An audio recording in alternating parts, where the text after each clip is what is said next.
अस्सलाम वालेकुम viewers, welcome back to our channel readers. कल हमने असीर हिजर नावल के पहले 3 इक़सात को पढ़ा था।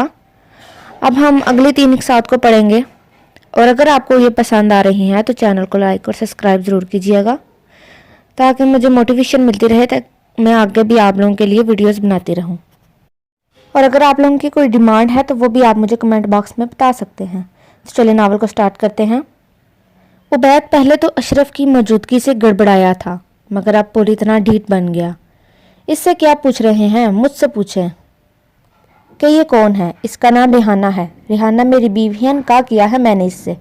उबैद अब घर के अंदर दाखिल होकर इस औरत का हाथ अपने हाथ में मजबूती से थामे इंतहाई इत्मीनान से बोला था, जबकि अशरफ तैश व इश्तियाल से पागल होने को था। हिना इस सारी सूरत हाल से खौफ से थर थर कांप रही थी। ये तुम्हारी बीवी है तो मेरी बहन क्या है? तुम्हारी हिम्मत कैसे हुई दूसरी शादी करने की? अशरफ की शेर जैसी धाड़ पर उबैद अपनी जगह पर गड़बड़ाया था, मगर फिर डिटाई का मुजाहरा करते हुए गोया हुआ। ये मेरा और मेरे घर का आपस का मामला है, तुम कौन होते हो बीच में बोलने वाले? मुझे शादी करने के लिए किसी के बाप की इजाज़त लेने की जरूरत नहीं है। मैं आप अपनी मर्जी से मालिक हूँ, चाहे 2 करूँ या 4। किसी को मेरे मामले में टांग उड़ाने की ज़रूरत नहीं है। तुम्हारी बहन सरदर्द है मेरे लिए, हर वक्त का रोना धोना, नहूसियत। और खबरदार जो जुबान से एक लफ्ज़ और निकाला, वरना जुबान गद्दी से खींच लूँगा। अशरफ ने इसके मुंह पर एक ज़नाटेदार थप्पड़ मारकर इसका गिरबान दबोचा था। वो जो इंतहाई डिटाई और बदलिहाजी का मुजाहरा कर रहा था, अशरफ के इस जारहाना तेवर पर सीने पर सांप लौट गए। तुम बेगैरत जलील आदमी, अभी के अभी मेरी बहन को तलाक दो। मैं से और बच्ची को हमेशा के लिए इस जहन्नुम से निकाल लूँगा। तुम्हारी औकात ही नहीं है कि तुम मेरी बहन के साथ रहो। बात दरअसल ये है कि तुम इसके काबिल ही नहीं थे। गंदी नाली के सड़क चाप कीरे, अशरफ चिल्लाया था। भाई, हिना ने सहम कर अशरफ को चिल्लाकर पुकारा। ये वो क्या कह रहे थे? इसने तो कसम खाई थी कि कुछ भी हो जाए, अब वो अपने अनचाहे वजूद का नारमा बोझ कभी अपने भाई के कंधों पर नहीं पड़ने देगी। तो ये क्या कह रहे थे अशरफ बा? इसने बेयकीनी से इन्हें देखा। उबैद खूनखार निगाहों से अशरफ को देखता एक झटके से अपना गिरबान इससे छुड़ा गया था। वो तो समझा था वो मिन्नतें करेंगे कि मेरी बहन को मत छोड़ना। यहाँ तो सारा मामला ही उल्ट हो गया था। तो वो खुद को हिना की आज़ादी किसी बात कर रहा था। हिना की आज़ादी की बात कर रहा था। तो अब तो हिना इसकी अना का मसला बन गई थी, इसकी जिद। अब तो वो हिना की लाश भी इसे ना देता। हिना तो दूर की बात थी। ये सुनो, उबैद ने हिना का बाजू दबोच कर झटके से इसे अपने रूबरू किया था। आज फैसला करो, अभी के अभी। दोनों में से एक को चुनो। भाई के साथ जाना है तो अभी के अभी फारग कर दूंगा। मेरे साथ रहना है तो आइंदा के बाद भूल जाना कि तुम्हारा कोई मेका या कोई भाई भी है। तुम्हें हम में से किसी एक से जिंदगी भर के लिए अपना ताल्लुक तोड़ना होगा। उबैद ने इसकी भीगी आंखों को होनहार निगाहों से घूर कर इसके पैरों के नीचे से जमीन और सर के ऊपर से चादर खींची थी। क्यों आखिर, क्यों हर बार औरत को ही इस दुराहे पर ला खड़ा किया जाता है कि वो अपनी रूह को और अपने जिस्म में से किसी एक को चुनने पर मजबूर हो जाती है? हिना ने तो पहले ही कसम खा रखी थी कि चाहे उबैद की दहलीज पर एड़ियां रगड़ कर मर जाए, मगर अब मर कर भी अपने भाई पर बोझ नहीं बनेगी। ये सजा तो इसने खुद अपने हाथों से अपने लिए तजवीज़ की थी। अब कैसे अपनी कसम तोड़ देती? हिना, तुम इस जानवर की बात हरगिज मत सुनो। मेरी गुड़िया, तुम मेरा मान हो, मेरा गुरूर। तुम कभी अपने भाई के लिए एक बोझ नहीं बन सकती मेरी बच्ची। इसे कहो कि तुम्हें आज़ाद कर दे। अशरफ ने जाने कैसे मगर अपनी गुड़िया के जैसे दिल की बात सुन ली थी। हिना का कलेजा जैसे किसी ने चीर कर रख दिया। अपने इन्हें मोहब्बत करने वाले भाई का गुरूर वो खाक में मिला गई थी। इसे तो अब खुद खाक में मिल जाना था। पत्थर बनकर क्या खड़ी है? मेरे साथ रहना है कि जाना है? जल्दी बोल। मुझे यहीं रहना है, हिना ने कहते अपनी आहें और सिसकियां दबाने को अपने होंठों पर हाथ रखा। गुड़िया, अशरफ ने बेयकीनी से इसे पुकारा था। भा, प्लीज़ चले जाएं आप यहाँ से। आपके लिए यहाँ कुछ भी नहीं रखा। आज के बाद कोई नहीं है आपका यहाँ। समझ लेना, मर गई हूँ मैं। वो कहती बिलक बिलक कर रो दी। उबैद के चेहरे पर फातिहाना सी मकरूम मुस्कुराहट थी। सुन लिया, अब हो गई तसल्ली। अब निकलो यहाँ से और पीछे मुड़कर मत देखना, उबैद ने हकारत तमेज़ लहजे में कहा था, जबकि इसके साथ खड़ी वो औरत चेहरे पर एक दिल फरेब मुस्कुराहट सजाए ये सारा मेलो ड्रामा देख रही थी। हिना बेटा, ऐसे मत बोलो। इस रजील आदमी के लिए अपनी ज़िंदगी ख़राब मत करो। अभी पूरी ज़िंदगी पड़ी है तुम्हारे आगे। तमाम सोचें अपने दिमाग से निकाल दो, मेरे साथ चलो। तुम्हारी बेलौस मोहब्बत के बदले तुम्हें इस आदमी से सिवाय बेवफाई और जिल्लत के कुछ नहीं मिलेगा। मानो मेरी बात, खुदा के लिए तुम्हें अल्लाह का वास्ता है, अपनी ज़िंदगी ख़राब मत करो। अशरफ ने इसे खुद से लगाया। हिना का वजूद रो रो कर जैसे जलजलों की जद में आ चुका था। हिना अंदर जाओ, अभी के अभी। उबैद दहाड़ा था। तब हिना बड़ी मुश्किल से अपना आप अशरफ से छुड़ाकर अंदर भाग गई।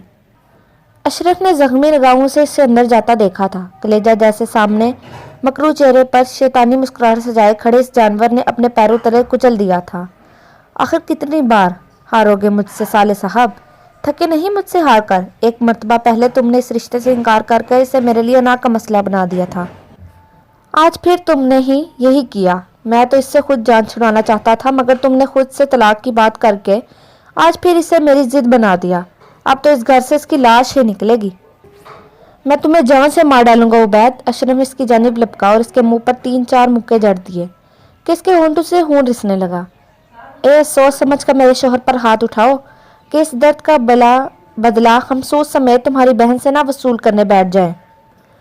आखिर वो मकार सी औरत करख्तगी से बोली तो अशरफ का बेबसी और सदमे से बुरा हाल था। वो एक झटके से उबैद को वहीं छोड़कर इस घर की दहलीज नाम आंखों से पार कर गया। हाँ, मगर अपने पीछे इसके मकरूह कह के दूर तक सुनाई दिए थे। बैतुल सुल्तान में इस वक्त रात के खाने का वक्त था। मुराद खानजादा, सुलेमान और सुल्तान रावलपिंडी किसी काम से गए हुए थे और तीनों का जाना असहद ज़रूरी था।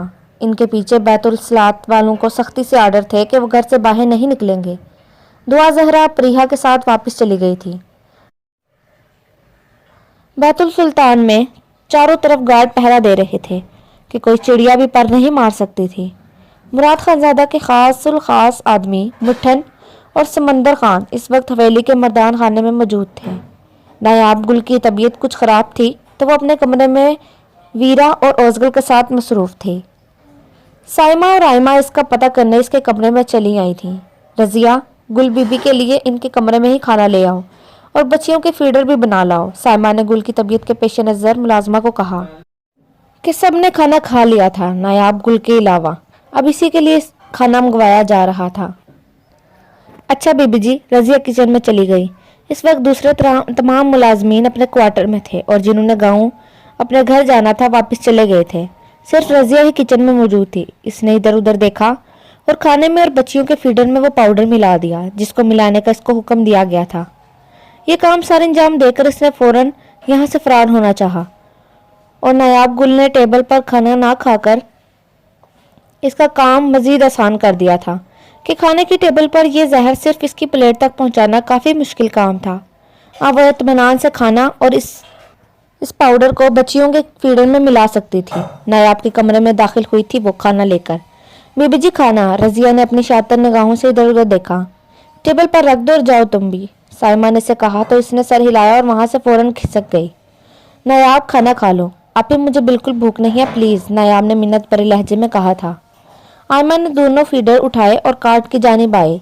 फीडर रोजगल की जानिब बढ़ाया तो इसने फौरन से थाम लिया और दूध पीने लगी, जबकि वीरा ने फीडर लेने की बजाय दूसरी जानिब रुख कर लिया और नींद से भारी होती आंखें बंद कर ली। गुल, ये वीरा फीडर नहीं पी रही, आयमा ने फिक्रमंदी से कहा। आप ही से मैंने फीड करवा दिया था, आपको तो पता है कितनी बेसब्री है ये, तो मुझे तंग करने लगी, जबकि मेरी ओजगल बहुत सब्र वाली बच्ची है। नायाब गुल ने नरमी से दूध पीती हुई ओजगल की जानिब देखा था। वीरा फीडर लिए बगैर गहरी नींद सो गई थी। गुल खाना खा लो। नहीं, आप ही बुखार की वजह से दिल खराब हो रहा है, वॉमिट आ जाएगी, प्लीज़ इसरार मत करें, जब भूख होगी तो खुद ही गर्म करके खा लूँगी, नायाब ने कहा तो साइमा मुस्कुरा दी। अच्छा मत खाओ, आराम करो। आप ही बच्चे किधर हैं, सो गए क्या? सो ही ना जाए, बीजान के कमरे में हैं, इनसे कहानी सुन रहे हैं, जाकर इन्हें सुलाती हूँ ताकि सुबह फजर के लिए उठ सकें। साइमा और आयमा दोनों कमरे से बाहर निकल गई थी। अभी वो बीजान के कमरे तक पहुंची थी कि इन्हें नायाब की दिलखराश चीखों की आवाज़ सुनाई दी, तो वो उल्टे पैरों नायाब गुल के कमरे की तरफ भागी। इधर बीजान और बच्चे भी चौंके थे कि क्या हुआ। तब भी वो भी कमरे से निकलकर नायाब के कमरे की जानिब आए।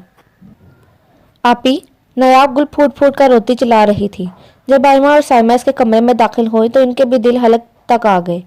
ओजगल का सर पीछे की जानिब ढलका हुआ था। पूरे कमरे का फर्श ओजगल के केस से भरा हुआ था और अब इसके नाक और मुंह से झाग निकल रही थी। آپ ہی دیکھیں میری بچی کو کیا ہو رہا ہے, یہ مر جائے گی. آپ ہی, میں وارث کو آخرت میں کیا منہ دکھاؤں گی کہ اپنی بچی کی حفاظت نہ کر سکی. آپ ہی خدا کے لیے میری بچی کو بچا لیں, میں اس کے بغیر مر جاؤں گی. نایاب گل کی آہیں, سسکیاں اور بین پورے بیت السلطان کی فضا بوجھل کر گئی تھی. بچے سہم سے گئے تھے. بی جان نے انیل کو اس کے کمرے میں بھیج دیا, جبکہ یشب اور اریب ضد کر کے ادھر ہی کھڑے رہے. اریب کا دل یک باری بہت بری طرح ڈرکا تھا. عجیب بے چینی اور بے قراری تھی. مجھے لگتا ہے اسے زہر دیا گیا ہے. سائمہ کو اپنی آواز خاصیاتی سنائی دی. آئمہ فوراً باہر نکلی اور مٹھن کو بلا کر لائی. گارڈز اس نکرانے کی تلاش میں فوراً پوری حویلی میں پھیل گئے تھے. عجیب افراتفری کا عالم تھا. مٹھن, گاڑیاں نکالو, بچی کو ہاسپٹل لے کے جانا ہے.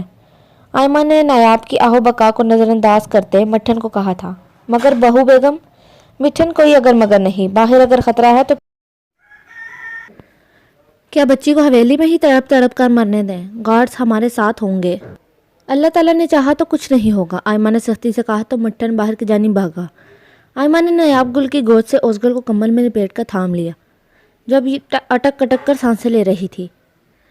سر ہنوز ڈھلک رکھ گیا تھا اور منہ سے جھاگ نکل رہی تھی.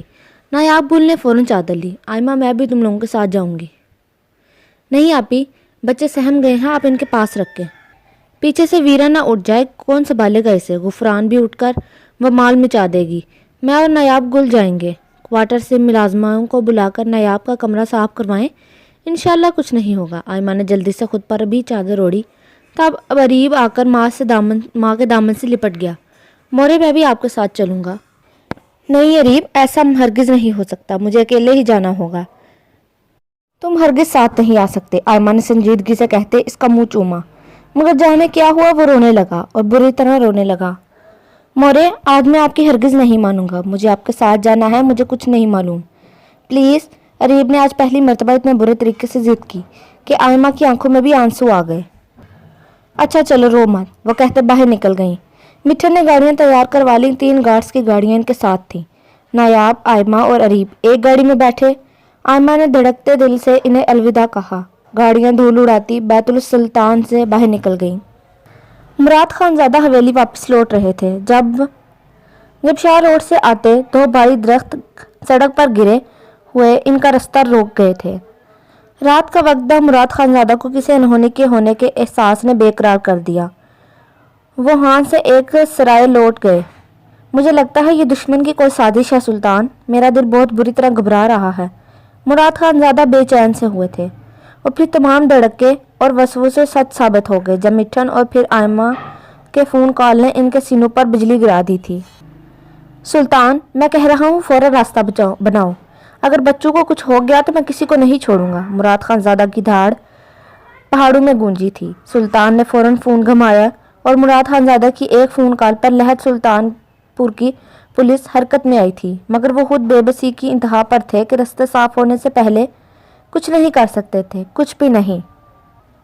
بیت السلطان سے باہر دشمن گھات لگائے بیٹھا تھا. اس حیوان کو خبر مل چکی تھی کہ شکار ہونے والی خوبصورت اور ڈری سہمی ہرنی اپنی پناہ گاہ سے باہر نکل آئی ہے. وہ زہر اتنا طاقتور ہرگز نہیں تھا جس سے جان چلی جاتی. ہاں, اتنا ضرور تھا کہ اس زہریلے پاؤڈر سے پیٹ کی حالت بہت زیادہ خراب ہو جاتی اور نایاب گل کو مجبوراً خوفزدہ ہو کر ہاسپٹل کے لیے نکلنا پڑتا. اسے یہ بھی اطلاع مل گئی تھی کہ زہر صرف ایک بچی نے پیا تھا, باقی ماں بیٹی محفوظ تھے. حارث بیگ کے لیے اتنا ہی داؤ کافی تھا کہ اس نے انہیں بیت السلطان سے باہر نکلنے پر مجبور کر دیا ہے. بھالے, میرے اس کے حاصل کرنے کے لیے زمین آسمان ایک کرنے کے باوجود اگر وہ آج رات میرے بستر پر موجود نہ ہوئی تو یقین کرو اس کی جگہ میں تیرے گھر کی ساری عورتیں حویلی اٹھا لاؤں گا. جاؤ, جا کر اسے اٹھا کر لاؤ, اور اگر اسے لانے میں کوئی رکاوٹ آئے تو اسے ہی ختم کر دینا. وہ میری نہ ہو سکی تو اسے اس کے شوہر کے پاس بھی پہنچا دوں گا. وہ شیطان گھونٹ گھونٹ حرام مشروب اپنے اندر اتارتا خباثت سے بولا تھا تو بالا مکانکی انداز میں وہاں سے نکلتا چلا گیا. پیچھے اس کے لبوں پر ایک مسرور کن مسکراہٹ دوڑ گئی تھی. لہر سلطان پور میں ایک اندیکھی افراتفری سی پھیل گئی کہ پولیس کے سائرن چاروں اور گونجنے لگے. ان کی گاڑیوں نے لہر سلطان پور کے ایک سرکاری ہاسپٹل کے احاطے میں بریک لگائی تھی. ہاسپٹل کا عملہ پہلے ہی باخبر تھا. نایاب گاڑی سے فوراً ادھر کر بچی کو لیے اور ڈاکٹر کے ساتھ اندر بھاگ گئی, جبکہ آئمہ اب اریب کی جانب متوجہ ہوئی تھی. अरीब, मैं तुम्हारी जिद की वजह से तुम्हें यहाँ ले तो आई हूँ, मगर इससे आगे तुम्हें आने की इजाज़त नहीं, और ये मेरा हुक्म है। मेरा बच्चा अपने मोरे का हुक्म मानेगा ना? तुम मिठन दा के साथ यहीं रुकोगे। आयमा ने इसका पूरा मुंह चटाचट चूम डाला था। अरीब माँ से लिपट गया। मोरे, मुझे बहुत डर लग रहा है, किसी को कुछ होगा तो नहीं ना? ओज़गल ठीक हो जाएगी ना? अरीब के डर की वजह से आयमा ने इसे सीने में भींचा। इंशाल्लाह सब ठीक हो जाएगा, वो बिल्कुल ठीक हो जाएगी। फिर तुम इसका बहुत ज़्यादा ख्याल रखना, ठीक है? आयमा ने कहते इसे खुद से जुदा किया। इसे बहलाकर एक मरतबा फिर इसका मुंह चूमा और फिर गाड़ी से उतरकर अंदर चली गई। अरीब बेकरारी से इनका इंतज़ार करने लगा था। अंदर ओज़गल को इमरजेंसी में ले जाया गया था और इसकी स्टमक पूरी तरह से वाश की जा रही थी। वह डायरिया जैसी हालत के पेश नज़र बिल्कुल निढाल हो गई थी। मगर कुछ ही देर बाद नायाब गुल और आयमा बेगम को डॉक्टर ने ज़िंदगी की नवीद सुनाई कि वो ख़तरे से बाहर है। दोनों ने सुख का सांस लिया था। ओज़गल को ड्रिप लगी थी। तकरीबन 2 घंटे बाद इसकी हालत काफ़ी बेहतर हो गई। डॉक्टर ने पूरी तरह तसल्ली करके इसे डिस्चार्ज कर दिया। नायाब गुल की रो रो कर हालत ख़राब थी, तब आयमा ने ही इसे संभाला था।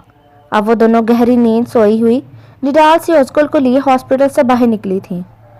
वो दोनों हॉस्पिटल के मेन एंट्रेंस से बाहर निकली थी। नायाब ओज़गल को गोद में भरे पहले बाहर निकली, इसके पीछे आयमा बेगम। आसूदगी भरी मुस्कुराहट चेहरे पर सजाए आई थी, मगर नहीं जानती थी क़यामत सुगरा सर पर आन पहुंची है। अरीब जो गाड़ी में बैठा था, स्याह शीशों से पार इन्हें हॉस्पिटल से बाहर निकलता देखने लगा। बहुत अचानक हॉस्पिटल में एक भगदड़ से मच गई। बाहर पुलिस के सायरन की आवाज़ें सुनाई देने लगी, हवाई फायरिंग होने लगी। ये सब इतने अचानक हुआ कि किसी को कुछ समझ ही नहीं आया कि क्या हुआ है और क्या करे। वो हमला हुआ है, जवाबी कार्रवाई करो और बहू बेगम लोगों को बचाओ, मिठन चिल्लाया। गार्ड्स चारों तरफ फैल गए। इधर वो शैतान अंदर तक दाखिल हो गए थे, मगर गार्ड्स और पुलिस की मौजूदगी में अब बुज़दिली दिखाने को बिल्कुल तैयार थे।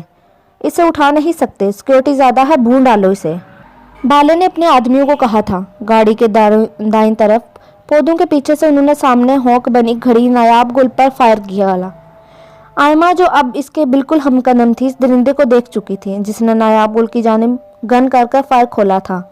एक लम्हे की देर थी, वो बिजली की सी रफ्तार से नायाब गुल के को पीछे फर्श पर धक्का देती इसके सामने दीवार बन गई थी। इकट्ठी 5 से 6 गोलियों ने आयमा का सीना छलनी कर दिया। गार्ड्स की जवाबी कार्रवाई से फायरिंग करने वाला दरिंदा जहन्नुम वासिल हो गया था। पुलिस और गार्ड्स ने जवाबी कार्रवाई की तो वो बुज़दिल आधे से ज़्यादा फरार होने में कामयाब हो गए थे। कुछ जहन्नुम वासिल हुए और कुछ देर धर लिए गए थे। वक्त थम गया। नायाब गुल ने अपनी अजीज़ जान बहन को और इधर गाड़ी में बैठे अरीब ने फटी फटी निगाहों से माँ को लहूलुहान बेजान होकर फर्श पर गिरते देखा। दिल में गोली लगने से आयमा मौके पर ही दम तोड़ गई थी। बैतुल सुल्तान में एक कोहराम मच गया था। जिस वक्त मुराद खानजादा सुलेमान और सुल्तान बैतुल सुल्तान पहुंचे, तभी पुलिस की भारी नफरी के बीच एक एम्बुलेंस बैतुल सुल्तान के ड्राइवर पर दाखिल हुई थी। साइमा और नायाब की दिलखराश चीहू ने बैतुल सुल्तान की दरो दीवार हिला डाले तो तमाम बच्चे सहम गए थे, मगर इनके बीच एक बच्चा तो जो बगैर रिएक्ट किए बस पत्थर बना सबको सर्द निगाहों से देख रहा था। एम्बुलेंस ड्राइवर पर खड़ी हुई तो सुलेमान खानजादा लपक कर एम्बुलेंस तक गए थे, मगर सफ़ेद कपड़े के पीछे आयमा का मुर्दा वजूद देखकर इनका खुद वजूद ज़लज़लों की हद में आ गया। आयमा की मैयत को बैतुल सुल्तान के तवील और ईज़ हाल में रख दिया गया था। साइमा और नायाब पर बारी बारी गशी तारी हो रही थी। बैतुल सुल्तान के लिए ये रात बहुत भारी साबित हुई। चीहों आहों और सिसकियों से दरो दीवार हिल गए थे। सोहन की तबीयत ख़राब थी।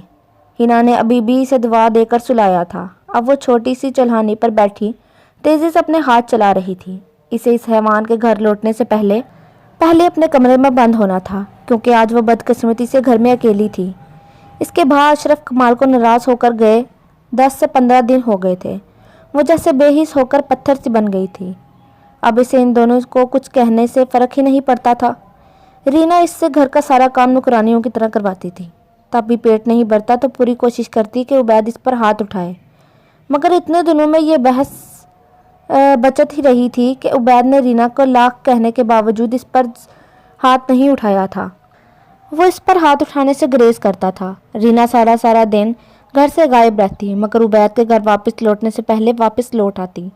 वो बहुत मक्कार और चालबाज औरत थी, मगर इतने दिनों में वो हिना के लिए इस तरह सुकून का बायस साबित हुई कि वो उबैद को हिना के पास भटकने भी नहीं देती थी। हिना का दिल अब मुर्दा हो चुका था। वो तो खुद अब उबैद की शक्ल नहीं देखना चाहती थी, कजा के इसकी कुर्बत की तलबगार होती। मगर आज रीना अपने मैके गई हुई थी और इसकी शायद माँ बीमार थी, तभी हिना को हाथ पैर फूले हुए थे। मगर कहीं ये भी तसल्ली थी कि वो लेट ही घर आएगा। मगर इसके तमाम मफरूज़ों और सोचों पर इस वक्त पानी भरा जब उबैद सुर्ख आंखें लिए घर में दाखिल हुआ। वो दरवाजे से सीधा चिलवानी के पास ही आया था। हिना का सांस खुश्क हो गया। वो जैसे खुमार लूर निगाहों से हिना का शफाफ चेहरा और पूरे वजूद को गहराई से देख रहा था। हिना के पूरे जिस्म पर कपकपी सी तारीफ हो गई, जिसे देखकर वो जाने क्यों मगर गहरा मुस्कुराया था। क्या बात है जाने मन, घर आए सर के साईं को पानी तक पूछना भूल गई हो। पार निकल आए हैं जो हवाओं में उड़ रही हो। ये पर काट डालूंगा मैं। उबैद ने चिलवानी से टेक लगाकर कदरे इसकी जानिब झुककर ऐसे सरसराते घुसीले लहजे में कहा कि हिना की आधी जान तो इधर ही निकल गई। खाना खाएंगे आप? हिना ने बुरी तरह उंगलियां चटखाते हुए रसते हुए निगाहों झुकाकर पूछा, जिस पर वो एक दिल फ्रेब सी हंसी हंस दिया। खाना भी खाएंगे और कुछ पिएंगे भी सही। काफ़ी दिन से जैसे प्यासा हूँ। वो इंतहाई बेबाक निगाहों से इसे देखता मानी खेजी से बोला तो हिना का पूरा वजूद पसीने से तर हो गया। खाना गर्म करके लाओ, वो कहता हिना के कमरे में चला गया। हिना का दिल किया कहीं भाग जाए, मगर काश ये मुमकिन होता। वो खाना गर्म करके चंगेजी में नवासत से सजाकर अंदर ले आई। छोटे से कमरे में 2 सिंगल पलंग थे, जिसमें एक पर सोहन गहरी नींद सो रही थी। वो अपनी बच्ची पर झुका इसका माथा चूम रहा था। जब हिना कमरे में दाखिल हुई, जाने क्यों मगर ये मंजर देखकर इसका दिल भर आया और आंखें नम हुईं। प्लीज़ इसे मत जगाएं, तबीयत ठीक नहीं। पहले ही बड़ी मुश्किल से सोई है तो तंग करेगी। हिना ने लहजे में इल्तिजा की थी। वो आस्तगी से पीछे हटकर दूसरी तहाई पर बैठ गया। ये भी नहीं चाहता मैं कि वो उठे, इसने गंभीरता से कहा। हिना ने लरजते हाथों से इसके सामने चंगेजी रखी। इसका बार बार हलक खुश्क हो रहा था। वो देख ही ऐसे रहा था जैसे सालिम निकल जाएगा। उबैद खाना खाने में मसरूफ़ हो गया। तुम भी खा लो, आखिर इसे ख्याल आ ही गया। मैंने खा लिया है। हिना ने पाँव की जाने बैठे पहलू बदला। वो खाना खा चुका तो हिना ने चंगेजी उठा ली। जल्दी रख कर आओ इसे। वो जाने लगी तो पीछे उबैद की भारी बोझल आवाज़ ने इसके कदम मन भर के कर दिए। वो चंगेजी रख कर आई तो उबैद वॉशरूम से फ्रेश होकर बाहर निकला। हिना दरवाज़ा लॉक किए दरवाजे में खड़ी तजब्जब का शिकार थी। वहाँ बुत बन कर क्यों खड़ी हो? दरवाज़ा लॉक करो और इधर आओ। वो गीले बालों में हाथ फेरता तो पाई पर नीम दराज हुआ तो हिना की जैसे रूह फना हो गई। वो आप इधर ही सोएंगे? हाँ मैं इधर ही। क्या मैं तो तुम्हारे साथ भी सोऊंगा। तुम्हारे बाप को इतराज़ है क्या? इसने इंतहाई दुरुस्ती से घटिया तरीन बात की तो हिना लब भींच कर रह गई। मेरे बाप को तो नहीं, शायद आपकी चहेती बीवी रीना को इतराज़ हो, हिना ने धीमे लहजे में कहा तो उबैद ने झटके से सर उठाकर इसकी जुर्रत देखी, मगर फिर इसका लरसता कामता वजूद देखकर गहरा मुस्कुरा दिया। इसकी फ़िक्र तुम मत करो, जैसे मेरे इरादे हैं। आज की रात तुम्हें बस अपनी फ़िक्र करनी चाहिए। इसने मानी खेजी से कहते इसे इशारे से अपने पास बुलाया था। हिना के कदम मन भर के हो गए। वो अब पलंग पर फैल कर लेट गया था। पाँव दबाओ मेरे। वो पलंग के करीब आई तो उबैद थोड़ा पीछे की जानिब खिसक गया। वो खामोशी से मगर झुकते कोई इसके पैरों के करीब बैठ गई। इसके पाँव दबाने लगी। इसके हाथों के गुदाज और मखमली लम्स ने उबैद के रगों में अजीब सरूर सा दौड़ा दिया। इसने बगौर इसे देखा। वरीना से कहीं गुना ज़्यादा खूबसूरत थी। ऊपर से इसकी अदाएँ जो इसे अपील करती थीं। वैसे एक बात तो माननी पड़ेगी, जब से वो मेरी ज़िंदगी में आई है मुझे वो सुकून नहीं दे पाई जो तुम मुझे देती हो। हिना ने जबड़े बींच लिए। तब बहुत अचानक इसने हिना की कलाई से दबोच कर इसे अपने सीने पर गिरा लिया। हिना सहम गई। उबैद प्लीज़ मुझे छोड़ दें, सोहन जाग जाएगी तो रोएगी, उसने कहा। ये चीज़ मेरी जान। उबैद ने इसके गिर्द अपना आहनी शिकंजा मजबूत किया। सुबह दिन के रोशन होने से पहले ही रीना अपने घर वापस लौट आई थी। इसके पास घर की डुप्लीकेट चाबी थी तो वो आसानी से अंदर आ गई। अपने कमरे में आई तो कमरा खाली इसका मुंह चढ़ा रहा था।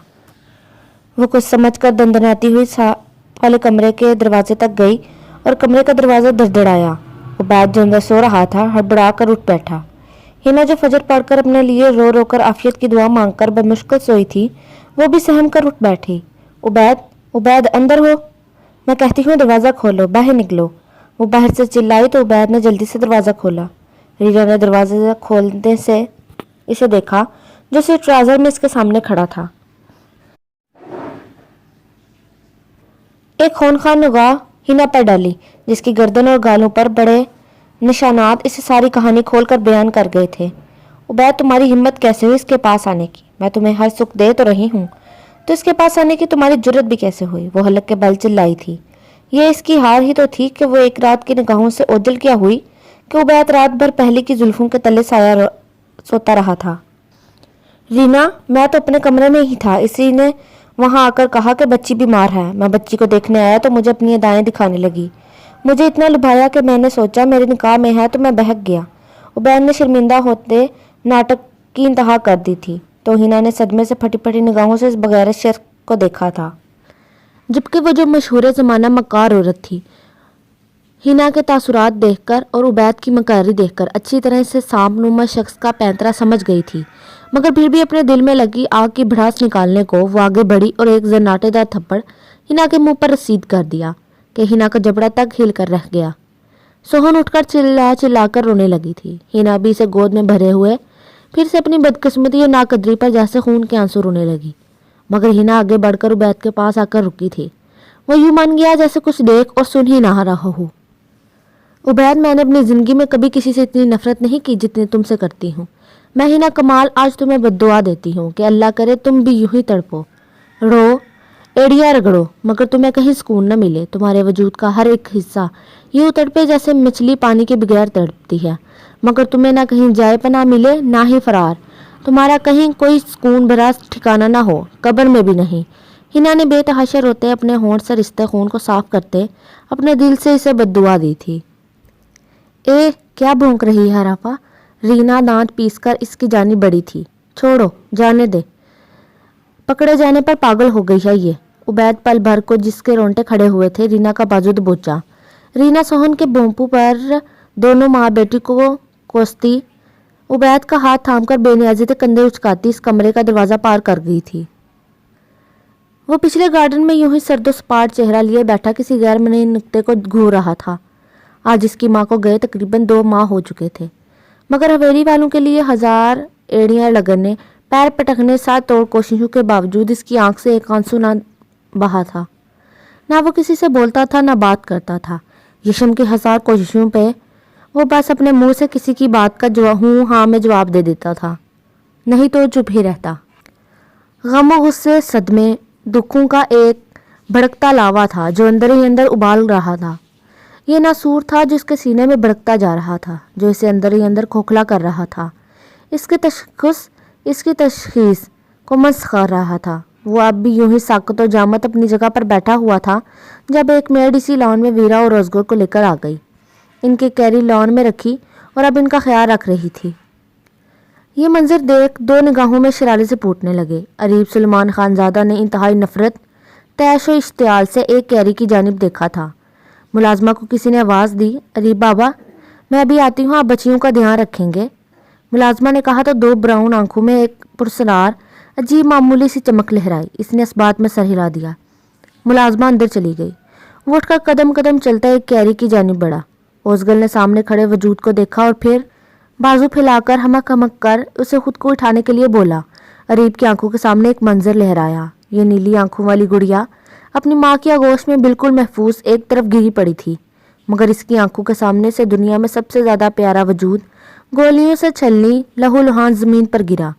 اریب نے یکدم اپنا بال مٹھیوں میں دبوچ کر سر جھٹک کر اس منظر کو اپنی نگاہوں کے سامنے سے جھٹکنے کی کوشش کی، مگر ناکام رہا۔ تب اس نے ہاتھ آگے بڑھا کر سامنے پڑی کیری الٹا دی۔ اوزگل سر کے بل فرش پر گری اور حلق کے بل رونے لگی۔ اسے دیکھ کر ویرا بھی رونے لگی۔ تب اریب نے ویرا کو گود میں بھر لیا۔ اوزگل کے رونے کی آواز پر ملجے سے حلیے میں بوجھل وجود اور ہلکے زدہ پریشان چہرہ لیے نایاب تڑپتی ہوئی باہر نکلی۔ اریب خالہ کی جان، یہ کیسے ہوا؟ نایاب نے اوزگل کو فرش سے اٹھایا تو اس کے ماتھے پر گملہ لگنے سے اچھا خاصا نیلا گھومڑ بن چکا تھا۔ مجھے نہیں معلوم، میں تو ابھی یہاں آیا ہوں، اریب نے اسی اسپاٹ لہجے میں کہا، مگر آنکھوں کی چمک چونند ہو گئی تھی۔ ایسا کر کے اندر کہیں ایک کمینہ سا سکون ملا تھا۔ اتنی پریشانی میں نایاب نے یہ تک نوٹ نہ کیا کہ اریب نے اسے خالہ جانی کہہ کر مخاطب نہیں کیا تھا۔ نایاب اوزگل کے تڑپ تڑپ کر رونے پر خود بھی رو دی۔ میرے بچے تم بھی ادھر آؤ۔ اس نے اریب کو بھی اپنے سینے سے لگا لیا، مگر اس کا بے تاثر چہرہ پرسرار سا تھا۔ अरीब तेजी से नायाब से अलग हुआ और वीरा को उठाए अंदर की जानिब चल दिया। नायाब भी सिसकियां भरती अंदर की जानिब चल दी थी। ये आप क्या कह रहे हैं बाबा जान, ऐसे कैसे मुमकिन है? अभी तो मेरी बीवी की कब्र की मिट्टी तक नहीं सूखी और आप चाहते हैं मैं निकाह कर लूँ? मैं जितनी मोहब्बत आयमा से करता हूँ इसकी जगह कोई भी मेरी ज़िंदगी में नहीं ले सकता। तो आपने सोच कैसे लिया कि मैं ये निकाह करूँगा, वो भी इस कल की बच्ची से जो उम्र में मुझसे 10-15 साल छोटी है। 16 साल की उम्र में वनी कर किया गया था उसे और अब वो 18-19 की होगी। मैं कई बार एक बड़े भाई की तरह इसके सर पर हाथ रख चुका हूँ। बाबा आप भी हद करते हैं। मर्दान खाने में इस वक्त मुराद खानज़ादा, सुल्तान और सुलेमान खानम भी और साइमा मौजूद थे। जब मुराद खानज़ादा की बात पर सुलेमान बुरी तरह भड़क उठे थे। सुलेमान, ये मेरा आखिरी फैसला और हुक्म है जो तुम्हें मानना ही पड़ेगा। तुम्हारे बच्चों को माँ की ज़रूरत है और इसकी बच्चियों को एक बाप की। वह दरिंदा हल्का ज़दा कुत्ता बना सबके खून का प्यासा हो रहा है, तो इस बच्ची की हिफाजत के लिए ये कदम उठाना नागुज़ीर नहीं है। इसलिए मेरा फैसला पत्थर पर लकीर है। यह निकाह बखैर आफियत पाया तकमील तक पहुँच जाए तो इस घर के बच्चों के लिए एक और फैसला लिया है, वो बाद में बताऊँगा। सुल्तान मौलवी साहब को बुलाओ और चंद पंचायत के मोअज़्ज़िन को ये नए काम आज ही हो जाना चाहिए। मुराद खानज़ादा ने हतमी लहजे में अपना हुक्म सादर किया था। सुलेमान खानज़ादा दांत पीस कर रह गए। मगर बाबा जान, सुलेमान खानज़ादा चुपचाप मेरे हुक्म की तामील करो। ये एहसान फरामोशी करना चाहते हो? मुराद खानज़ादा के एक ही कारीवार पर सुलेमान बिलबिला उठे थे। तभी अब यूं सुकूत छा गया जैसे तूफान के आने से पहले किसी फिजा पर छा जाता है। कुछ ही देर में तैयारी मुकम्मल हो चुकी थी। मर्दान खाने में तमाम मोअज़्ज़िन मौजूद थे। साइमा चुपचाप आंसू बहा रही थी। आमा की याद ने दिल में एक होक सी जगह थी। साइमा, बच्ची को लेकर आओ। मुराद खानज़ादा के कहने पर वो बोझल कदमों से चलती नायाब गुल के कमरे में आई तो वो फर्श पर बैठी घुटनों में चेहरा दिए बिलक बिलक कर रो रही थी। साइमा तड़प कर आगे बढ़ी, मगर इस वक्त नरमी दिखाने का मतलब था वो अपनी ज़िंदगी यूं ही बर्बाद कर रखती। इसलिए इसे बाजू से दबोच कर अपने रूबरू किया। क्या मसला है तुम्हारे साथ नायाब गुल? आयमा की कुर्बानी रायगा जाने दोगी, जबकि वो चाहती थी कि तुम और तुम्हारी बेटियां सारी ज़िंदगी इस हवेली में बिल्कुल महफूज रहें। अब यह वेवेला मचाकर क्यों इसकी रूह को तकलीफ़ पहुंचाना चाहती हो? साइमा ने दुरुस्ती से कहा तो वह बिलबिला उठी। नहीं नहीं आपी, ऐसा कुछ नहीं है। मैं तो ये सोचकर तड़प रही हूँ कि इनकी जगह कैसे। शट अप नायाब गुल, और अब चलो चुपचाप जो हो रहा है इसे होने दो, खुद को हालात के धारे पर छोड़ दो।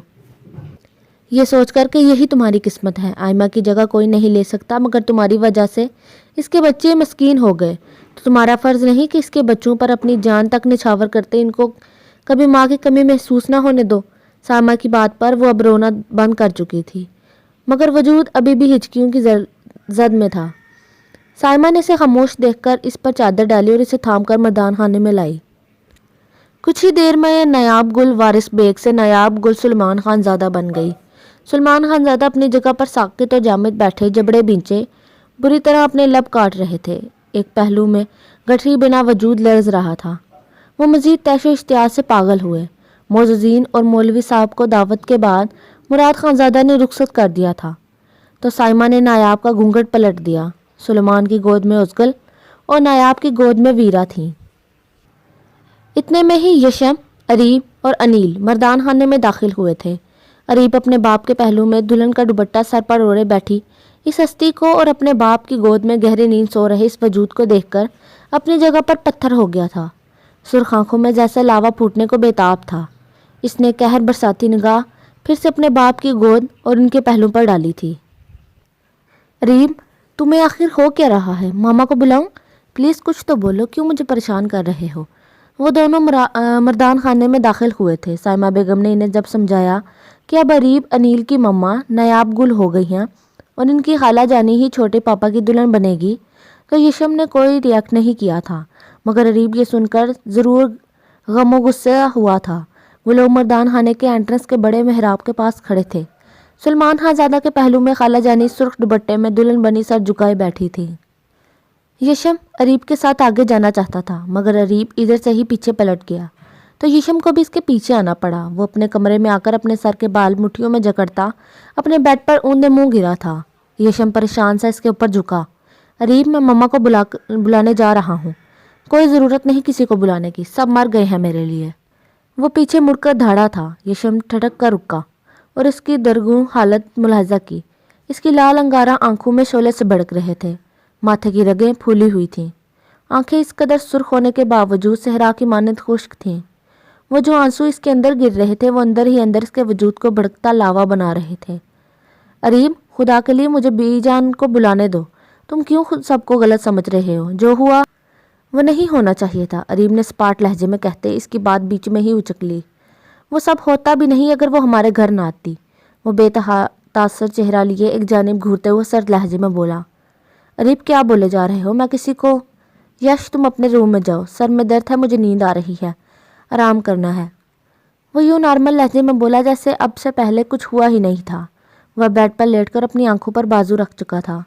اریم، یشم جاؤ یہاں سے، جاتے ہوئے ڈور لاک کر جانا۔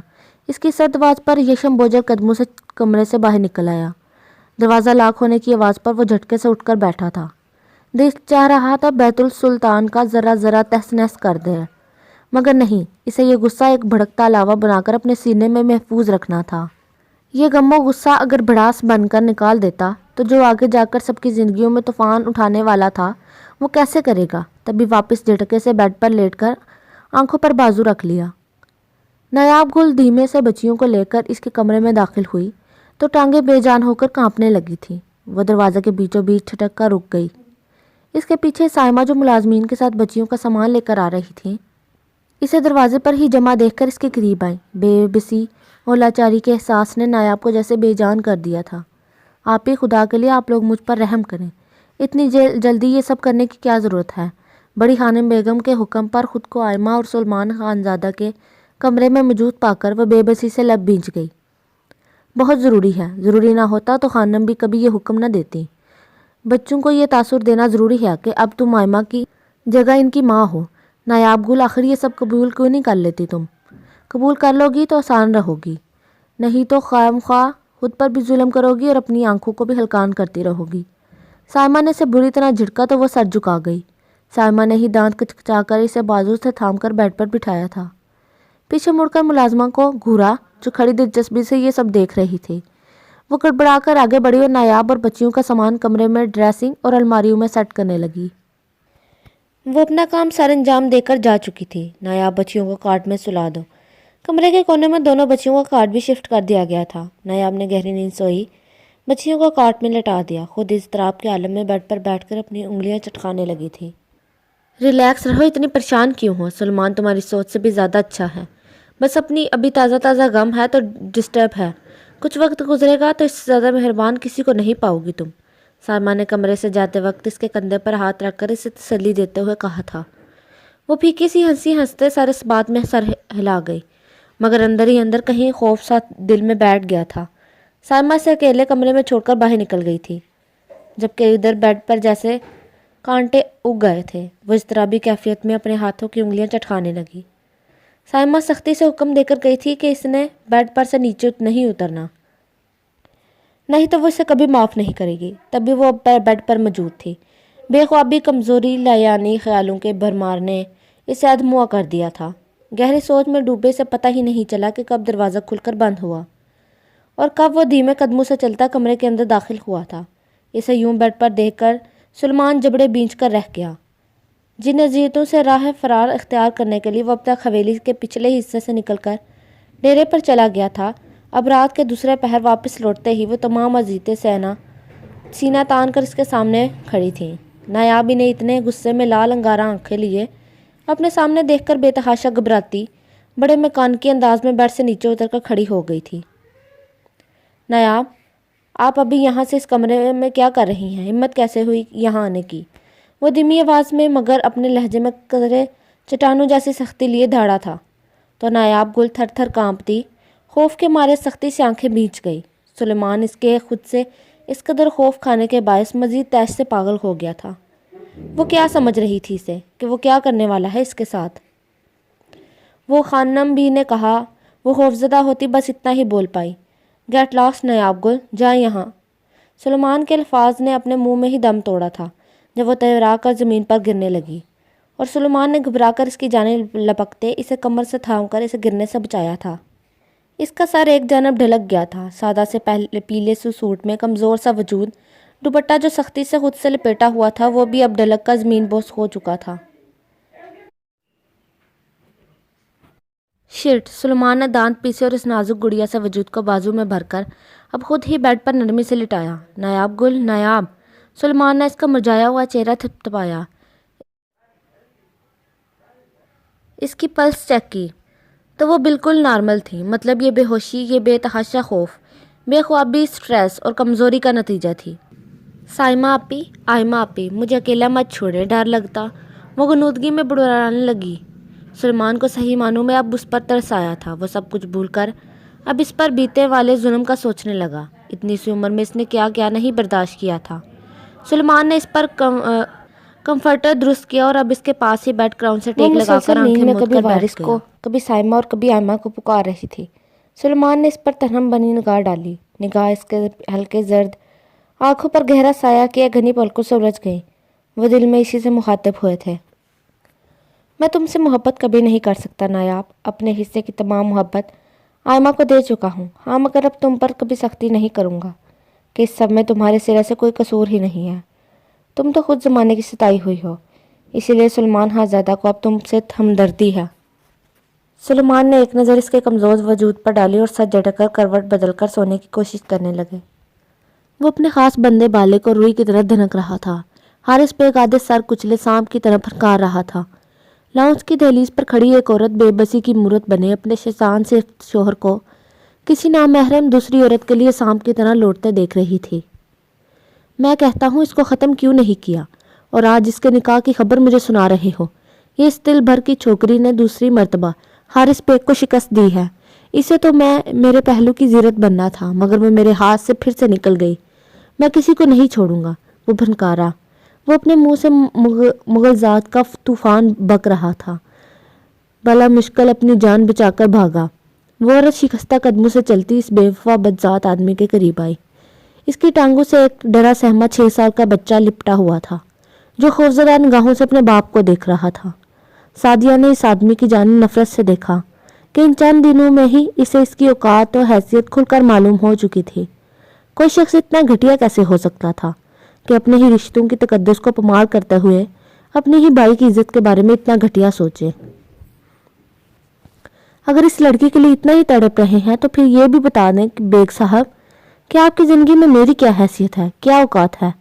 وہ حقارت بھرے لہجے میں بولی جب ایک زناٹے دار تھپڑ اس کے گال پر سجا تھا۔ اپنی بکواس بند رکھو اور اپنے کمرے میں جاؤ۔ تمہاری حیثیت اور تمہاری اوقات وہی ہے جو اس حویلی کی عورتوں کی ہوتی ہے، مطلب پیر کی جوتی۔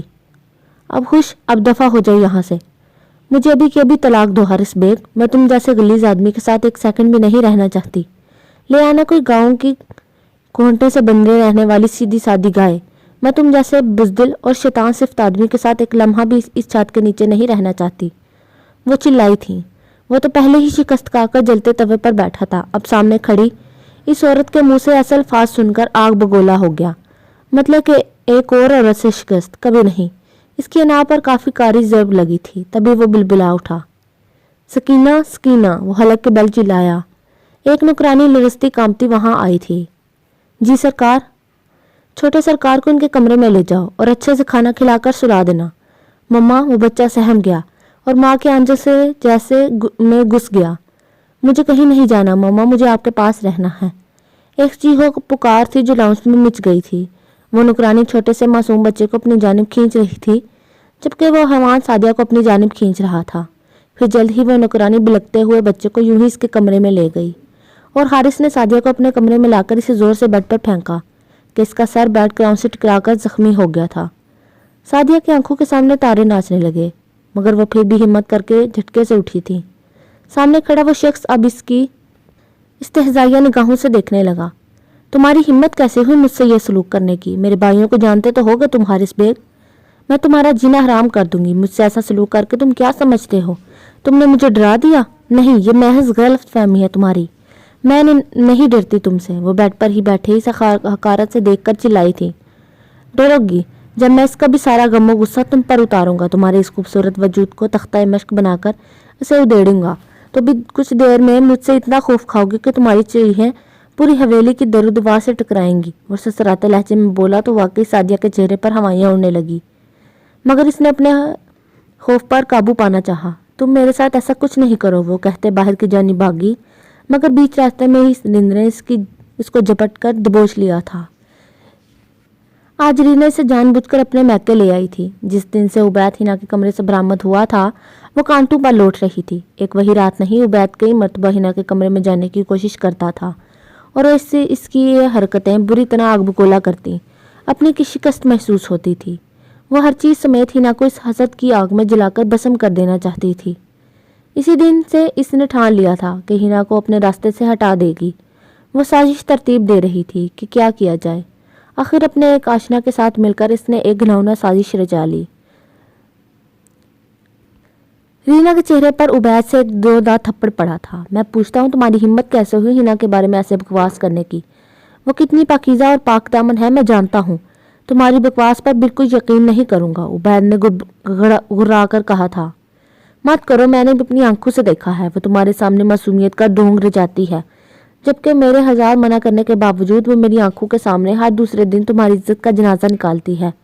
मैंने इससे कहा भी कि मैं उबैद को सच बता दूंगी तो कहती है वो तुम्हारी इस बात पर कभी एतबार करेगा ही नहीं। इसने कहा कि तुम पर आंखें बंद कर एतबार करते हो, अंधा एतबार। मगर आज गौर से सुन लो कि तुम तो इससे मुंह लगाते नहीं, तो अपनी ख्वाहिशात पूरी करने के लिए अब इसने गैर मर्दों से मरासम बढ़ा लिए हैं।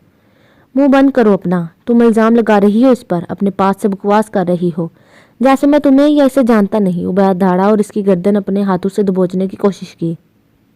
चलो मैं तुम्हें दिखाती हूँ। रीना इसके साथ ही आगे उठकर जाने के लिए तैयार हो गई। उबैद इसके आगे आगे चल पड़ा। पीछे से इसने बड़ी सिरत से अपने मोबाइल फ़ोन से किसी को कॉल कर दी थी। उबैद मोटरसाइकिल से उतरकर अपने घर की जानिब बढ़ा। रीना भी इसके साथ थी। रीना के चेहरे पर खबासत बड़ी मुस्कुराहट थी। इसने अपने ही आशना को घर की डुप्लीकेट चाबी देकर घर भेजा था। वो दाव खेल चुकी थी, अब बस तमाशा देखना बाकी था और इस तमाशे के बाद अपनी मर्जी के मोहरों को अपनी उंगलियों पर नचाना था। उबैद बैरूनी दरवाजे तक बढ़ा। वो दरवाज़ा खुला देखकर हैरान हुआ था, मगर अभी वो दरवाजे में इख्तिजादा का जब एक अजीब सी शक्ल का आदमी अपनी कमीज़ के बटन बंद करता उजलत में हिना के कमरे से बाहर निकला था, मगर सामने उबैद को देखकर ठटक कर रुका। इसके चेहरे पर हवाइयाँ उड़ने लगी। फिर इसने बिजली की सी तेज़ी से एक ही जस्त में दीवार फैलांगी और इतनी ही तेज़ी से वहाँ से फरार हो गया। मैं आज इसकी कब्र इसी कमरे में खोद डालूंगा। उबैद गुस्से से पागल कमरे की जानिब लपका जब रीना ने इसे बुरी तरह दबोच लिया। तुम्हें मेरी कसम उबैद, तुम ऐसा कुछ नहीं करोगे। तुम इसे मारोगे और खुद जेल चले जाओगे तो मेरा क्या बनेगा? तुम्हें मेरी कसम, तुम ऐसा कुछ नहीं करोगे। रीना ने इसे दबोच लिया जो खुद से बेकाबू हो रहा था। तो क्या अपनी इज्जत का जनाजा निकलते देखूं? वो गुस्से से दहाड़ा था। इसकी मौत तय है, मगर ऐसे नहीं। इसे कब्र में उतारने के लिए मैं तुम्हारा पूरा पूरा साथ दूंगी, मगर ऐसे कि सांप भी मर जाए, लाठी भी ना टूटे। जोश से नहीं, होश से काम लो उबैद। अब अगर तुमने इसे मार डाला तो खुद भी जेल जाओगे और ये मकान भी हमारे हाथ नहीं लगेगा।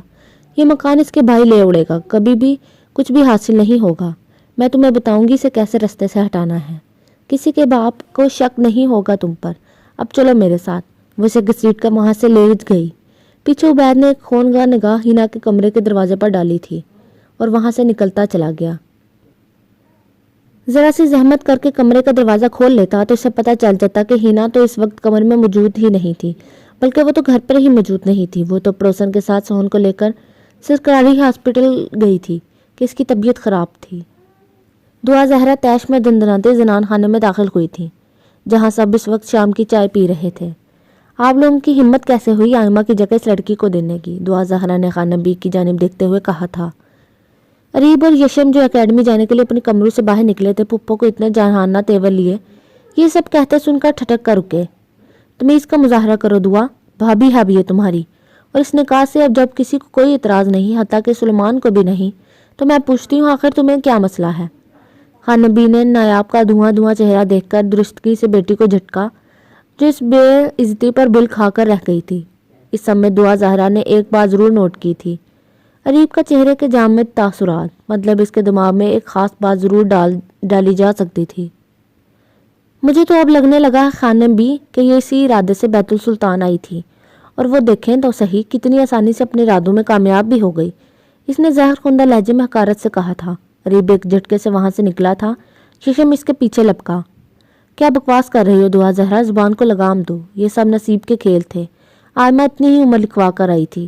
اگر یہ حادثہ نہ ہوتا تو موت کا کوئی اور سبب بن جاتا، اور نکاح کا فیصلہ سراسر میرا تھا۔ آئندہ کے بعد اس رشتے کے خلاف ایک لفظ بھی منہ سے نکالا تو میں سمجھوں گی میری بیٹی میرے خلاف جا رہی ہے۔ مراد خانزادہ نے بھی اسے جھڑکتے بے لچک لہجے میں کہا تو دعا زہرا پیر پٹکتی اندر چلی گئی، جبکہ پریہا اریب اور یشم کے پیچھے پہلے ہی باہر نکل گئی تھی۔ ہنا اپنے کمرے میں سوہن کو کھانا کھلا رہی تھی۔ وہ کافی ایکٹیو ہو گئی تھی، اب چلنے پھرنے لگی تھی۔ صبح کے 7 بجے تھے، گھر میں غیر معمولی خاموشی سی تھی۔ تقریباً 2-3 دن سے ہنا حیران تھی کہ نہ عبید نے اسے ایک مرتبہ بھی مخاطب کیا تھا اور نہ ہی رینا نے، مگر اب وہ چونکی تھی کیونکہ عبید گھر میں رینا کی موجودگی کے باوجود دروازے سے اندر داخل ہوا تھا۔ ہنا نے حیرت سے اسے دیکھا، مگر وہ خاموشی سے قریب آیا اور سوہن کو اپنی گود میں بھر کر پیار کرنے لگا۔ ہنا نے حسرت سے اسے دیکھا تھا۔ اے سن، مجھے اپنی غلطی کا احساس ہو گیا ہے، میں نے تمہارے ساتھ بہت زیادتی کی، تم پر سوتن لے آیا، تمہارا میکا چھڑوا دیا، کس کے لیے؟ اس عورت کے لیے جو مجھے ایک دن بھی سکھ کا سانس نہیں لینے دیتی، مگر اب مجھے احساس ہے۔ اگر تو اپنے بھائی سے ملنا چاہتی ہے تو تیار ہو جا، میں ملا لاتا ہوں۔ سنا ہے وہ ایبٹ آباد شہر آیا ہوا ہے، 31 کلومیٹر ہی ہے، تیرے بھائی سے معافی بھی مانگ لوں گا، ابھی جائیں گے تو شام تک واپس لوٹ آئیں گے۔ عبید کو ہر لفظ پر ہنا نے بے یقینی سے اس کا چہرہ دیکھا تھا۔ وہ اس کی آنکھوں میں دیکھنا چاہ رہی تھی، مگر وہ پوری طرح سوہن کی جانب متوجہ تھا۔ ہنا پر شادی مرگ کی کیفیت طاری ہو گئی۔ کیا سچ عبید؟ آپ سچ بول رہے ہیں؟ ہاں سچ بول رہا ہوں، تیری قسم، عبید نے بے تاثر لہجے میں کہا تھا۔ ٹھیک ہے، میں جلدی سے ذرا سوہن کو تیار کر رہا لوں۔ ہنا اتنی ہی ہواؤں میں اڑنے لگی تھی۔ نہیں، کافی لمبا سفر ہے، بچی کو ہوائی اور ٹھنڈ لگ جائے گی۔ یہ نینا کس مرض کی دعا ہے، وہ سنبھال لے گی میری گڑیا کو، ہم جلد واپس آ جائیں گے، تو فکر نہ کر، اگر اس نے ذرا بھی گڑبڑ کی تو اس کی ٹانگیں توڑ دوں گا، وہ تیز لہجے میں بولا تھا۔ اب ہنا تذبذب کا شکار ہوئی کہ اپنی گڑیا کو چھوڑ کر جائے بھی کہ نہیں، مگر پھر بھائی سے ملنے کی تڑپ اور چاہ نے اسے فیصلے کرنے پر مجبور کر دیا۔ ویسے تو وہ اپنی گڑیا کے لیے کسی پر ایک پل بھی بھروسہ نہ کرتی، مگر اب زندگی نے اتنا اچھا موقع دیا تھا، اگر عبید اپنی بات سے پھر جاتا تو۔ ٹھیک ہے، میں تیار ہو کر آتی ہوں، میں نے سوجی کی مٹھائی بنائی تھی، بھائی کو بے تحاشا پسند ہے، وہ بھی لے لیتی ہوں، گھر کی لسی اور ساگ بھی، بھابھی بنا لے گی ساگ وہاں، لاہور تو اس موسم میں ملتا نہیں ہوگا نا؟ وہ عبید سے کہتی جلدی سے اپنے کپڑے نکال رہی تھی۔ عبید نے کوئی تبصرہ نہیں کیا، اس کے ہونٹوں پر ایک پرسرار سی مسکراہٹ چپک گئی تھی۔ ہنا اپنے کپڑے لے کر واش روم گھس گئی، کچھ ہی دیر میں تیار ہو کر چادر لے کر باہر نکلی۔ عبید نے گٹھری میں ساگ مٹھائی کی پلاسٹک کا ڈبہ، لسی کی 2 بوتلیں باندھ لی تھیں۔ وہ خوشی خوشی باہر نکلی، سوہن کو جی بھر کر پیار کیا۔ ایک مرتبہ تو اس کو چھوڑ کر جانے کو کلیجہ منہ کو آیا تھا، مگر اس نے اپنا دل مضبوط کر ہی لیا۔ عبید نے سوتی ہوئی سوہن کو رینا کی گود میں ڈالا۔ اے سن، اگر میری گڑیا کا صحیح سے خیال نہیں رکھا تو ٹانگیں توڑ دوں گا تیری، سمجھی؟ عبید گرایا تھا۔ جی رکھوں گی، اچھے سے خیال رکھوں گے، وہ بظاہر ڈرے ہوئے لہجے میں بولی تھی۔ ہنا عبید کے سنگ باہر نکلی، پیچھے سے رینا نے ایک پرسرار سی مسکراہٹ کے ساتھ اس کی پشت کو دیکھا تھا۔ چھٹی ہونے پر اریب، یشم اور انیل اسکول سے باہر آئے تھے۔ بیرونی گیٹ تک آئے تو آج باہر کھڑے سلیمان خانزادہ کو دیکھ کر حیران ہوئے تھے۔ سفید کلف لگے سوٹ میں سن گلاسز لگائے وہ سرخ و سفید رنگت والا جوان سالہ خوبصورت ترین مرد سب کی توجہ اپنی جانب کھینچ رہا تھا۔ ان کے بچے بھی تو ایسے ہی تھے، اسکول میں سب سے نمایاں، سب سے جدا۔ بابا، انیل بھاگ کر سلیمان کی ٹانگوں سے لپٹ گیا۔ سلیمان نے اس سے پیار کیا، پھر اریب اور یشم کو خود سے لپٹا لیا۔ بابا، آج آپ ہمیں کیوں لینے آئے ہیں؟ انیل کے سوال پر سلیمان مسکرائے۔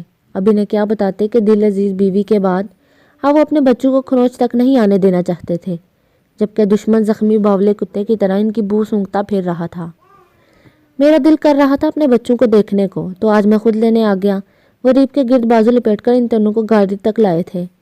انہیں گاڑی میں بٹھا کر خود بھی بیٹھ گئے۔ ان کی گاڑی کے آگے پیچھے 2 گاڑیاں گارڈز کی تھیں۔ وہ لوگ وادی کی گہرائی میں بنے ایک پل سے گزر رہے تھے کہ پل کے آس پاس جھاڑیوں میں چھپے بیٹھے دشمن نے ان پر فائرنگ کر دی۔ بالا اپنے پاگل ہوئے مالک کے حکم پر اندھادھند فائرنگ کر رہا تھا کہ اسے حکم تھا کہ مراد خانزادہ کے وارثوں کو موت کے گھاٹ اتارنا ہے، ان کے خاندان کا ایک بھی بچہ سلامت نہیں چھوڑنا، جبکہ سلیمان خانزادہ کو تو ایسی موت دینی کہ مراد خانزادہ سدا یاد رکھے۔ सुलेमान बिजली की सी तेजी से बच्चों को लेकर सीट के नीचे झुका था। अरीब फायरिंग की आवाज़ सुनकर बेतहाशा खौफजदा हुआ था। अपने बाबा और भाइयों को भी खो देने के खौफ से चेहरा लट्ठे की मानिंद सफ़ेद पड़ गया।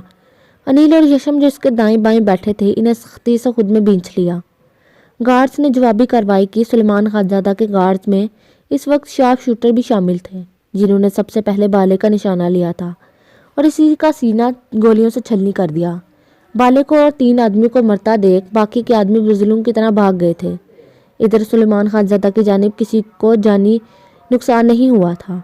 जब गोलियों से छलनी गाड़ियां बैतुल सुल्तान के ड्राइवे पर रुकीं तो मर्दान खाने में मौजूद मुराद खानजादा खानम भी साइमा और नायाब की जान पर बन गई थी। यह मनाजर देखकर मुराद खानजादा के पैरों तले से ज़मीन सिरक गई। हारिस बेग इनके लिए इनके गले की हड्डी बन चुका था, जो ना निगला जाता था न उगला। वो सचमुच एक हल्का ज़दा डैश बन गया था, जिस पर किसी तौर काबू नहीं पाया जा सकता था। इस पर काबू पाना मुश्किल था मगर नामुमकिन नहीं। इस सारे बखेड़े के लिए मुराद खानजादा ने हल सोचा था। इस पर अमल पैरा होने का वक्त आ चुका था। मोटरसाइकिल अपनी मंजिल की जानिब रवां थी। हिना के चेहरे पर धीमी सी मुस्कुराहट थी। इसने उबैद के कंधे पर हाथ रखा हुआ था। ये शख्स इतना बुरा भी नहीं है। आखिर अपनी गलती का एहसास हो ही गया इन्हें। अब मैं कोशिश करूंगी कि इनको नाराज़ ना करूं। सामान की छोटी सी गठरी गोद में धरे वो अपनी सोचों में डूबी हुई थी, जबकि जिसके पहलू में वो बैठी थी वो इसकी हमदर्दी के बिल्कुल भी काबिल नहीं था कि वो अपनी मकरू साजिश को पाया तकमील तक पहुंचाने को इसे मौत के मुंह में लेकर जा रहा था। आखिर उबैद को अपना मकसद पूरा करना था। इसकी बाइक की स्पीड बहुत धीमी थी, जबकि सामने से दरख्तों के तनों से लदे ट्राले की स्पीड काफ़ी तेज़ थी। जब वो ट्राला करीब आया तो उबैद ने बहुत अचानक एक झटके से बाइक जानबूझ के लहराई, जैसे वो लड़खड़ाया हो। वो एक झटके से बाइक से जैसे उड़कर सड़क के पास बने खेतों में गिरा, गठरी ज़मीन पर, जबकि हिना का बाइक समेत ट्राले से तसादम हुआ था। वो इतनी बुरी तरह ट्राले के नीचे कुचली गई कि पहचान करना मुश्किल अमर था कि वो अशरफ की गुड़िया हिना ही है कि कोई और। बदकिस्मती की एक और दास्तान अपने अंजाम को पहुंची थी। मोहब्बत का एक और बाब इंतहाई भयानक तरीके से बंद हो गया और हिना मौके पर ही जान बाहक हो गई। घर में एक कोहराम सा बरपा था। अशरफ जो एबटाबाद शहर में था, किसी खैरख्वाह की तलाब पर ठंडियानी पहुंचा तो सब कुछ ख़त्म हो चुका था। इसकी दुनिया अंधेर हो चुकी थी। नाजू से पली बहन कुचली हुई लहूलुहान मैयत ने इसे कंधे झुका दिए थे। कफन में लिपटे हिना के वजूद से लिपटकर वो धाड़े मार मार कर रोया, मगर अशरफ चाहे आंसुओं की नदी बहा देता, वो अब अपने सफ़र आखिरत को निकल चुकी थी। अशरफ ने बलक बलक कर रोते इसकी आखिरी रसूमात अदा करवाई थी। मैयत जब घर के शहर में रखी थी तो अजीब सी चहमगोइयाँ सुनाई दी। अरे जो मोटरसाइकिल के आगे बैठा था इसे तो खरोच ना आई, ये मासूम जान कैसे कुचली गई। ये साग की गठरी भी सही सलामत है, लस्सी की बोतलें, मिठाई का डब्बा सब सही सलामत है, तो लड़की कैसे मर गई। सुना है ट्रालर वाले ने उबैद को हॉस्पिटल पहुंचाया, मगर उबैद ने इसे पुलिस के हवाले नहीं किया, बल्कि जब वो पुलिस वापस आया तो इसकी जेब में नोटों की गड्डियाँ देखी गई हैं। अरे कहीं ट्रालर वाले से पैसे ले तो नहीं आया। अशरफ दुखी दिल से ये सब सुनता रहा। वो बहन जिससे बेटियों की तरह नाजुक संभाला था, इसकी मैयत को कंधा देते वक्त अशरफ को लगा वो इस मैयत का वज़न उठा नहीं पाएगा, खुद भी मर जाएगा। नन्ही सी सोहन की चीखें पूरे घर में गूंज रही थी। वो अपनी माँ को तलाश कर रही थी। वो रीना की गोद में थी और वो इसे चुप करवाने की कोशिश कर रही थी। आखिर जनाजा उठा। वो लोग जल्द ही इसे सुपुर्दे खाक कर वापस लौट आए। अशरफ घर वापस आकर सोहन को सीने से लगाकर फूट फूट कर रो रहा था, जब उबैद ने आकर इसे गुड़िया को छीन लिया। दफना दिया ना बहन को, सच में मर गई है वो।